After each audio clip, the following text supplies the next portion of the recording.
पहलगाममधील हल्ला पक्ष किंवा समाजावर नाही तर भारतावर आहे असं योगेश कदम यांनी म्हटलं आहे।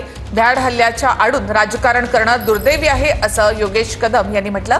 असे हल्ले झाल्यावर देशाने एकत्र यायला हवं असंही त्यांनी म्हटलं आहे।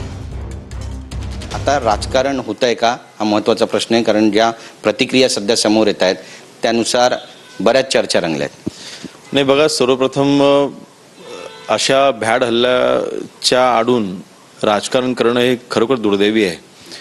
आज आपल्या भारताच्या हृदयावरती हल्ला झाला मी असं म्हणेन। काश्मीरमध्ये जरी हल्ला झालेला असला तरी सुद्धा काश्मीर हा आपला भारताचा भाग आहे।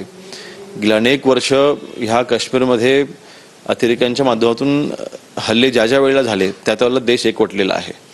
आणि मला वाटतं आजच्या या हल्ल्याच्या माध्यमातून एक पाहायला मिळतंय की आपला देश पुन्हा आता एकवटतोय। जाती समाजामध्ये आपण वेगवेगळं होण्यापेक्षा आपण सगळ्यांनी एकत्र आलं पाहिजे, हा एक संदेश ह्या हल्ल्याच्या मागून आपण सगळ्यांनी शिकला पाहिजे। दुसरी गोष्ट, आज महाराष्ट्रामधील जवळपास 6 जणांचा मृत्यू झालेला आहे। माझ्या माहितीप्रमाणे 4घांवरती अजून ट्रीटमेंट चालू आहेत, पण ते आउट ऑफ डेंजर आहे, स्टेबल आहेत। परंतु महाराष्ट्रामधल्या सुपुत्रांचा तिथे जेव्हा मृत्यू होतो तर महाराष्ट्राच्या भूमीमध्ये आज आपण कुठल्याही पद्धतीचं राजकारण न करता त्यांच्या दुःखात आपण सहभागी झालं पाहिजे।